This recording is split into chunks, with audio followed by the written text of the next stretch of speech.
ଆଜ୍ଞା ଆପଣଙ୍କର ବିବାହର ବହୁତ ବର୍ଷ ପରେ ଏବେ ଯେଉଁ ତିକ୍ତତା ଦେଖାଦେଇଛି କ'ଣ କହିବା? ବିବାହର ଦୀର୍ଘ 12 ବର୍ଷ ପରେ ଆଜି ମୁଁ ଯଦି ସାମ୍ନାକୁ ଆସିଛି ତାହେଲେ ମୋତେ ମେଣ୍ଟାଲିଟି ପ୍ରେସରରେ ରଖାଇ ଦିଆଯାଉଥିଲା ଯେ ମୋ ଏଗନେଷ୍ଟରେ କିଛି କହିବନି, ମୋ ଏଗନେଷ୍ଟରେ କିଛି କହିବୁ ଯଦି ତୋ ଛୁଆ ପ୍ରତି ବିପଦ ଅଛି। ନିଜେ ନାଣ୍ଡୁବାବୁ ଅନନ୍ତ ନାରାୟଣ ଧଳ ମୋତେ ଫୋନ୍ କରିକି ହତ୍ୟାର ଧମକ ଦେଉଥିଲେ। ସେଥିପାଇଁ ମୁଁ ନୀରବ ସାଜିଥିଲି।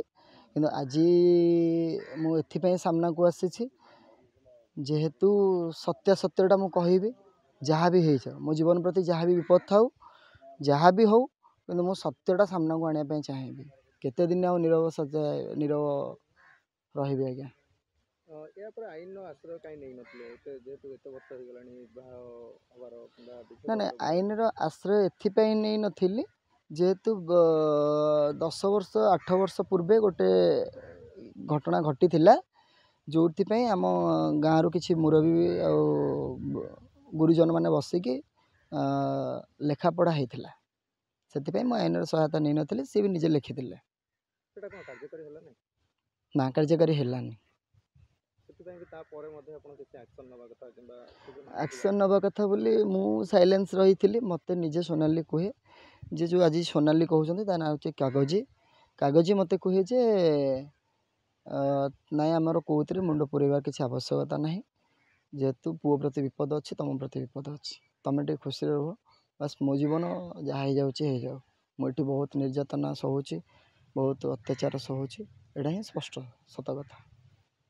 ଯେହେତୁ ସୋନାଲି ତାଙ୍କ ନିଜ ଇଚ୍ଛା ଅନୁସାରେ ଯାଇଥିଲେ, ପୁରା ଘଟଣା କେମିତି ଥିଲା? ନିଜ ଇଚ୍ଛାରେ ନାହିଁ, ମୁଁ ତାକୁ ନେଇ ରଖିଥିଲି ଯାତ୍ରାରେ। ସେ ନିଜ ଇଚ୍ଛାରେ ଯାଇନଥିଲା, ଯାତ୍ରା ପାର୍ଟିରେ ରହିଥିଲା। ଆଜି ଆଜ୍ଞା ଯେତେବେଳେ ଯାତ୍ରା ପାର୍ଟିରେ ରଖିଥିଲି ତା ଘର ଲୋକ ହୁଅନ୍ତୁ କିମ୍ବା ସମସ୍ତେ ହୁଅନ୍ତୁ ମୋତେ ଖରାପ ଭାବୁଥିଲେ। ଆଜି ଯଦି ଆଜ୍ଞା ସିଏ ଲକ୍ଷ ଲକ୍ଷ ଟଙ୍କା କମେଇଲା, ଘରକୁ ଦେଲା, ତାହେଲେ ସିଏ ଭଲ ହେଇଗଲା, ମୁଁ କେମିତି ଆଜ୍ଞା ଖରାପ ହେଇଗଲି? ଜାତି କଥାକୁ ନେଉଛନ୍ତି। ଯେତେବେଳେ ଜାତି ଆମର ହୋଇଥାଇପାରେ, ଆମେ କୈବର୍ତ୍ତ ଜାତିର ମନା ନାହିଁ, କିନ୍ତୁ ଯେତେବେଳେ ତମ ଝିଅ ମୋ ପାଖକୁ ଆସିଥିଲା କି ସୋନାଲି ନିଜେ ଆସିଥିଲା, ସେତେବେଳେ କ'ଣ ଯେତେବେଳେ ଟଙ୍କା କମଉନଥିଲା ସେତେବେଳେ ମୁଁ ଥିଲି ଭଲ, ଯେତେବେଳେ ଟଙ୍କା କମେଇଲା ମୁଁ ଖରାପ ହେଇଗଲି? ନିଶ୍ଚିତ ଯାହା ବି ପଡ଼ିବ ମୁଁ ଆଇନର ସହାୟତା ନେବି। ଏମିତି ବି ନାଣ୍ଡୁବାବୁର ଗୁମର ବି ଖୋଲିବି। ଏମିତି ଅନେକ ସୋନାଲି ପରି ଅନେକ ସୋନାଲି ଏମିତି ନିର୍ଯାତିତ ହେଉଛନ୍ତି। ଅନେକ ସୋନାଲି କି ବି ନିର୍ଯାତିତ କରାଯାଇଛି।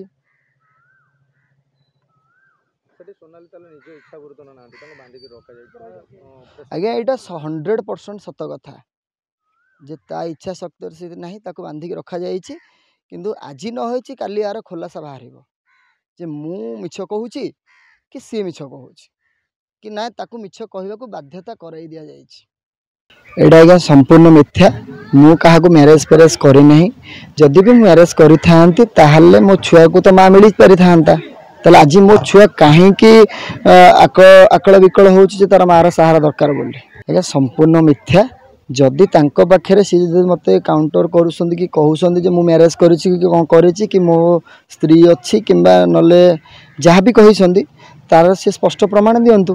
ଯଦି ସ୍ପଷ୍ଟ ପ୍ରମାଣ ଦେବେ ତାହେଲେ ମୁଁ ନିଶ୍ଚିତ ହିଁ ଆଇନରେ ଦୋଷୀ ହିସାବରେ ଦଣ୍ଡ ଯାହା ବି କରାହେବ ମୁଁ ଦଣ୍ଡରେ ସାବ୍ୟସ୍ତ ହେବି। ସେ ମଧ୍ୟ ଅନେକ ରୂପରେ କହୁଛନ୍ତି ଯେ ଯଦି ତାଙ୍କର ମୁଁ ସ୍ତ୍ରୀ ହୋଇଥିଲି ଏତେ ବର୍ଷ ସେ କାହିଁକି ଥିଲେ କିମ୍ବା 12 ବର୍ଷ ପର୍ଯ୍ୟନ୍ତ କାହିଁକି ଅପେକ୍ଷା କରିଥିଲେ? ଯେହେତୁ ମୋତେ କୌଣସି ବନ୍ଦୀ ଭାବରେ ରଖାଯାଇ ନାହିଁ, ଯାତ୍ରା ପାର୍ଟିରେ ମୁଁ କାମ କରୁଛି, ସେ ମୋତେ ଦରମା ଦେଉଛନ୍ତି, ମୁଁ ମୋ ପରିବାର ଦେଖୁଛି, ଘରକୁ ମଧ୍ୟ ଦେଖୁଛି। ଯାହା ପୁଅ କଥା ଆପଣ କହୁଥିଲେ ସେ ମଧ୍ୟ ଚାହିଁଥିଲେ ଯେ ପୁଅକୁ ରଖିବା ପାଇଁ, କିନ୍ତୁ ଆପଣ ତାକୁ ଦେଇନାହାନ୍ତି ବୋଲି ସେ ଅଭିଯୋଗ କରୁଥିଲେ। ନା ଆଜ୍ଞା ସମ୍ପୂର୍ଣ୍ଣ ମିଥ୍ୟା। ସେ ଯାହା ବି କହିଛି ମନଗଢ଼ା କାହାଣୀ କହୁଛି କି ନହେଲେ ତା ସାମ୍ନାର ମାନେ ତା ପଛରେ ଜଣେ କିଏ ଅଛି ତାକୁ ଏସବୁ କହୁଛି, ସେ କହୁଛି, ନହେଲେ ତା ହୃଦୟରୁ ସିଏ ଏସବୁ କଥା କହିପାରିବନି। ମୁଁ ଏତିକି ଆପଣଙ୍କ ମାଧ୍ୟମରେ ଜଣେଇଲି। ଯଦି ସତ୍ସାହସ ଅଛି, ଯଦି ହୃଦୟରୁ ତୁମେ କହିପାରୁଛ ଯେ ନାଇଁ ମୁଁ ତୁମକୁ ଟର୍ଚର କରିଛି କ'ଣ କରିଛି ବୋଲି, ସେଇଟା ଭଗବାନ ବିଚାର କରିବେ। ମୁଁ ସେତିକି ହିଁ ଭଗବାନଙ୍କ ଉପରେ ଛାଡ଼ି ଦେଇଛି। ନା ଏଇଟା ସମ୍ପୂର୍ଣ୍ଣ ମିଥ୍ୟା। ଯଦି ବିବାହ କରିଥାନ୍ତି ତାହେଲେ ମୋ ଛୁଆ ତ ମାଆର ସାହାରା ପାଇଥାନ୍ତା। ତାହେଲେ ମୋ ଛୁଆ ମାଆର ସାହାରା ପାଇନି। ଏଇ ଟୋଟାଲ ସମଗ୍ର ଏଇ ଏରିଆରେ ପଚାର ଦିଅନ୍ତୁ। ଯଦି ମ୍ୟାରେଜ୍ କରିଛି ତାହେଲେ ମୋ ଛୁଆକୁ ତ ମାଆ ମିଳିପାରିଥାନ୍ତା।